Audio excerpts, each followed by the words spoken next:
ఏంటంటే అతను అధికార పార్టీ సపోర్టరా, ఎమ్మెల్యేనా ఆ స్థాయి అతను కాబట్టి స్టేటస్‌కో కోర్ట్‌కెళ్లి తెచ్చుకుంటుంటాడు. ఇంకొంతమంది వాళ్ళు ఏం చేయలేరు గదా! పేదలు కొన్ని ప్లేసుల్లో. ఇప్పుడు ఈవెన్ ఉదాహరణకు దానం నాగేందర్. ఎడ్ల దానం సుధాకర్ రెడ్డి కూడా నాగేందర్ మీకు బీఆర్ఎస్ నుంచి కాంగ్రెస్‌లోకొచ్చారు. ఆయన కాంగ్రెస్ అవును. ఎమ్మెల్యేనే. మీపై చాలా ఘాటైన వ్యాఖ్యలు చేశారు. పేదల జోలికొస్తే రంగనాథన్ అసలు అనే రకంగా మాట్లాడారు మొదట్లో. ఒకటండి. అప్పుడు మేము ఏదో పార్క్ దాంట్లో ఆ! ఒకటి జూబ్లీ హిల్స్‌లో అక్కడ ఇన్వాల్వ్ అయ్యారు. అవును. నందగిరి లేఅవుట్ ఏదో ఉంది. అప్పుడు హ్మ్. అక్కడ కొంత దీని మీద చేసినప్పుడు అది పార్క్ దాని ఏరియాలో అడ్డుకున్నారు. ఉన్నప్పుడు ఆయన వాళ్ళ చేశారు. తరఫున వచ్చి నిలబడ్డాడు. ఓకే. దట్ వాస్ ఇది 2024 అరౌండ్ స్టార్టింగ్‌లో. జూన్, జూలై ఆ టైంలో హ్మ్. జూలైలోనండి. అప్పుడు జూలైలో ఇంకా ఫార్మ్ అయింది. July, EBTM August. ఏదో ఉంది. ఆ జూలై, టైంలో ఆగస్ట్. జూలై అనుకుంటా. ఆ టైంలో ఉంది. సో, అప్పుడు మాకు గూడా కొంత అప్రోచ్‌లో క్లారిటీ లేకుండింది. ఓకే. సో, ఎళ్ళే కొద్దీ అంటే ఫస్ట్ 1, 2 మంత్స్ కొంత మేము ఏది అప్రోచ్‌లో ఏది తీసుకోవాల్సిన ఒక లైన్ ఏముంది? పాలిసీ ఆఫ్ ద గవర్నమెంట్ ఏంటి? పాలిసీ ఆఫ్ హైడ్రా ఏంటి? ఇయన్నీ అనేది కొంత మాకు గూడా క్లారిటీ లేకుండే. సో, నేచురల్‌గా we went ahead with demolitions. అది తప్పైనా గాని గూడా డిమాలిషన్స్ వెళ్ళాం. హ్మ్. బట్ ఎళ్ళే కొద్దీ మాకు అర్థమైంది ఏంటంటే, కొన్ని ప్రాక్టికాలిటీస్, పాలిసీస్ ఉంటాయి. Like for instance real estate సంబంధించినయి ఉంటాయి. వాళ్ళు ఆల్రెడీ పర్మిషన్స్ 4, 5 ఏళ్ళు అయ్యుంటాయి తీసుకొని. హ్మ్. వేల మంది ఆల్రెడీ డబ్బులు కట్టున్నారక్కడ. అవును. కట్టి ఏం ఆల్రెడీ చేయలేరు. వాళ్ళు లక్షలు ఇప్పుడు సపోజ్ మీరు ఒక అపార్ట్మెంట్ కొనుక్కోవాలనుకోండి. హ్మ్. మీకు అక్కడ ₹1,00,00,000 ఖర్చవుతుంది. మీరు డౌన్ పేమెంట్ 50,00,000 ఇచ్చి మీరు బుక్ చేసుకొనుంటారు. ఇట్లాంటి వాళ్ళు 10,000 మంది ఉన్నారనమాట హ్మ్. పైనున్నోళ్ళు. హ్మ్. అంటే అంతా 5,000,00,00,000 పైన మనీ ఇట్లా స్ట్రక్ అయింది.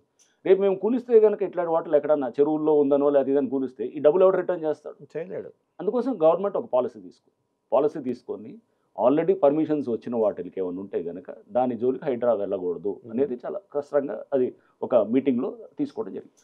ఆ పాలిసీకి అనుగుణంగానే మేము కూడా వర్క్ చేస్తున్నాము. గతంలో పాత ఎవరైనా పర్మిషన్ తీసుకొని ఉంటే గనక అది అంటే ఉత్తి రియల్ ఎస్టేట్ ఫర్మ్స్‌కి ఎందుకు చేయాలని అంటారు కాసేపు.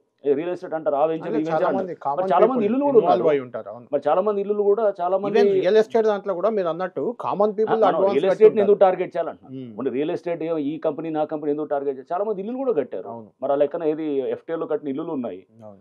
మరి అయన్నీ ఎందుకు వదిలేయాలి? రియల్ ఎస్టేట్ వాళ్ళని ఎందుకు టార్గెట్ చేయాలనే మాట కూడా నెక్స్ట్ వాళ్ళే అంటున్నారు. వాళ్ళ అవును. మాటల్లో మీటింగ్‌లో వచ్చినప్పుడు అవును. రియల్ ఎస్టేట్ వాళ్ళు మమ్మల్ని ఎందుకు టార్గెట్ చేస్తున్నారు? మరి మాతో పాటు అంటే పక్కన రంగనాథ్ ఇల్లులున్నాయి. గారు అంటే ముందు అనుకున్నారా? ఆ పర్మిషన్ తీసుకొని కట్టినా సరే ఎఫ్‌టీఎల్‌లో ఉంటే కూల్చి పడేయాలని అని? ఎగ్జాక్ట్‌లీ. నేను అన్ని. ఫస్ట్‌లో అన్ని. ఇనిషియల్‌గా మీకు ఈవెన్ రేవంత్ రెడ్డి గారి సోదరుడిది కూడా ఉందని మార్కింగ్ చేశారని అప్పట్లో వచ్చింది వార్త. ఇనిషియల్‌గా అది హ్మ్. That was there. అంటే అది అంటే దాని ఎఫ్‌టీఎల్‌లో ఇంకా ఫైనలైజ్ కాలేదు బేసికల్‌గా. హ్మ్. అప్పుడు నోటీసులు ఇచ్చారు. అదే. రెవెన్యూ హ్మ్. నుంచి ఇచ్చారు. బట్ ఒక పాలిసీ డెసిషన్ తీసుకున్న తర్వాత ఇలా చేస్తే గనక లక్షలాది లక్షల వేలాది ఎకరాలు. ఇల్లులు అవును. మనకి ఇప్పుడు వెళ్ళిపోతాయి. దుర్గం చెరువు దాంట్లో చాలా చాలా ఉన్నాయంటారు ఉన్నాయి. కదా! సో, గవర్నమెంట్ అంటే ఆఫీసెస్ ఈవెన్ మీ ఆఫీస్ కూడా అందులోనే ఎఫ్‌టీఎల్‌లో ఉందని వచ్చింది. మాది హుస్సేన్ సాగర్ పక్కన. అంటే కొంచెం ఎఫ్‌టీఎల్ మీ లేదు ముందు గానీ మీ మాది ముందు. నాలా మీద ఉన్నది. నాలా పైన. నాలా పైన ఆ! ఉన్నది. సో, అదే. ఇది ఎప్పుడో 1960స్‌లో ఆ! కట్టిన కాబట్టి దాన్ని బుద్ధ కూల్చలేరు భవన్. కదా! ఇప్పుడు సెక్రటేరియట్ గూడా మీరు చూస్తే సెక్రటేరియట్ కూడా అది గూడా ఉందది. ఇది ఉన్నది. కరెక్ట్.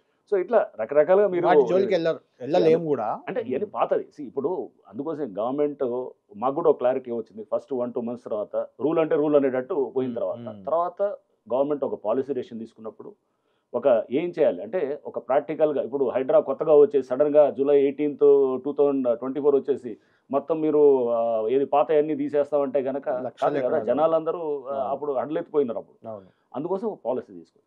హైడ్రా పాలిసీలో గవర్నమెంట్ ఏదైతే గనక మాకిచ్చిందో దాంట్లో ఆల్రెడీ యాస్ ఆన్ జూలై 18 ముందు పర్మిషన్స్ వచ్చుంటే గనక వాటి జోలికి హైడ్రా వెళ్ళదు. వెళ్ళదు. చాలా స్పష్టంగా క్లియర్‌గా ఉంది. క్లియర్‌గా ఉంది. హ్మ్. సో, అన్‌లెస్ అండ్ అంటిల్ అది చాలా సీరియస్ ప్రాబ్లమ్ అయ్యి వేరే వాళ్ళకైతే గనక పర్మిషన్ క్యాన్సిల్ చేపించుకొని వెళ్తదనమాట. ఓకే. అది. ఒకటి మీరు గతంలో నాకు ఇంటర్వ్యూలో అంటే మొదట్లో హ్మ్. జూలై, ఆగస్ట్‌లో మనం మాట్లాడాం. మీరు హైడ్రా కమిషనర్ అయిన కొత్తలో హ్మ్. అప్పుడు చెప్పింది కొంతమంది అధికారులు లేకుంటే కింది స్థాయి సిబ్బంది ఇల్లీగల్‌గా పర్మిషన్స్ ఇచ్చారు. అవునండి. అవును. దాని మీద కూడా ఫోకస్ పెడుతున్నాం మేము అన్నారు. అవును. అంటే అలా ఇల్లీగల్ పర్మిషన్ ఇచ్చి ఇప్పుడు కన్‌స్ట్రక్షన్ అయిపోయి ఉన్న దాన్ని ఏం చేస్తారు? ఎవరినైనా తప్పకుండా అండి. ఇల్లీగల్‌గా తప్పకుండా. ఇచ్చినట్టు గుర్తించారా? చాలా మంది మీద రిపోర్ట్స్ పెట్టాము. హ్మ్. చాలా మందికి డిసిప్లినరీ యాక్షన్‌ను ఇనిషియేట్ చేశారు. హ్మ్. చాలా జరిగినాయి. ఓకే. ఇప్పుడు కూడా మన గాజుల రామారావుది కూడా మేము ఇప్పుడు రిపోర్ట్ తయారు చేస్తున్నాం. హ్మ్. మొత్తం సమగ్రమైన రిపోర్ట్. దానికి ఎవరెవరు ఆఫీసర్స్ రెస్పాన్సిబుల్ అని. ఇస్తాం. ఖచ్చితంగా ఇస్తాం గవర్నమెంట్‌కి. అంటే